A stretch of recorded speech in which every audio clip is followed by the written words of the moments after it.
زما یو شعر دی زه وایم چې د جاپان به نن نوم او نه نشان د جاپان به نن نوم او نه نشان و که قامونه په بمونو ورکېدلی او زیار اخلاص د پرمختګ دپاره شرط دی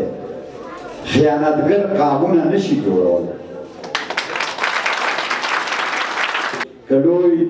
ډاکټر شي یا مفتي شي نه څوک که انجینیر یا ساینسدان جوړ شي او د علم زور به د اله ومنم د هر څه مخکې چې انسان جوړ شي یو غل هغه وي چې راشي په تیاره کې په غلا راشي کور تاله کې سامان لوټ کړي او بل غل هغه وي چې موږ یې منتخب کړو هم مو لوټ کړي او هم مو ځان ته په سلوټ کړي حق اخیستی نه شو حق په سوال غواړو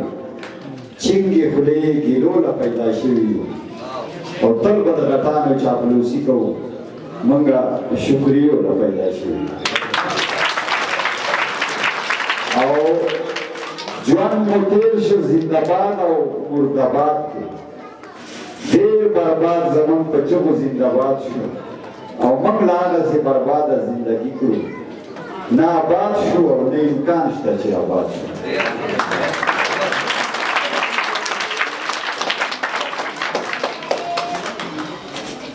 او د احساس بوټي لا نه دي زرغون شوي د شعور باران لا نشته قادسالي ده او جهالت رانه سرور د ژوندون وړی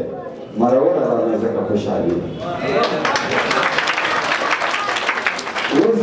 خپل ملګري بلقیدن خان د زوی سره په غوږ کې لګیا وم وایي زموږ سره المیه دا وشوه چې موږ چې څه وایو هغه په موږ کې دننه نه وي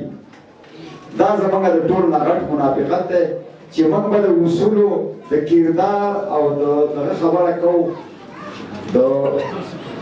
غټو صفتونو خو په موږ کې به هغه په خپله نه وي زه وایم چې خبرې رانه هېرېږي خو زه به ځان ته راوړم لږې چې لږې راته اسانې شي زما یاداشت لږ کمزوري دي سړی به اوس په دې سترګو لیدی شي او سترګې هغه دي بېشکه خو ملګرو د هندي په نظر څوک چاته کتی شي او بله یوه قطعه ده چې په اعلی او شاندار موټر کې ګرځي د کروڑونو په بنګله کې استوګن دی او مال دولت په ډالرو کې موجود دی بینک بیلنس په ډالرو کې موجود دی خو زما د آخرت په غم غمجن دی یو بله قطعه ده چې تک تورو ته سپین وایه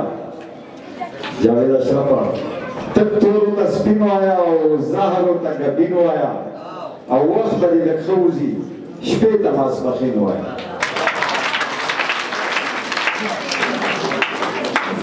او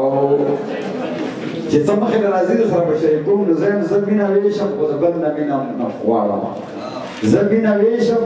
خو د بل نه مینه هم غواړم او چېرته چې مینه نه وي هلته کې مې زړه نه لګي او په هغه ځای کې ناسته نه کوم ساه مې وځي چې په چا ښه نه لګم یاره باندې ښه نه لګم او دا یو مظاهره برید می تور دی خود سر و اخته می سپین دی زما برید زما د سر نه کشران دی او مودې وشوې زه لا هغسې ماشوم یم خو همزولې مې زما نه مشران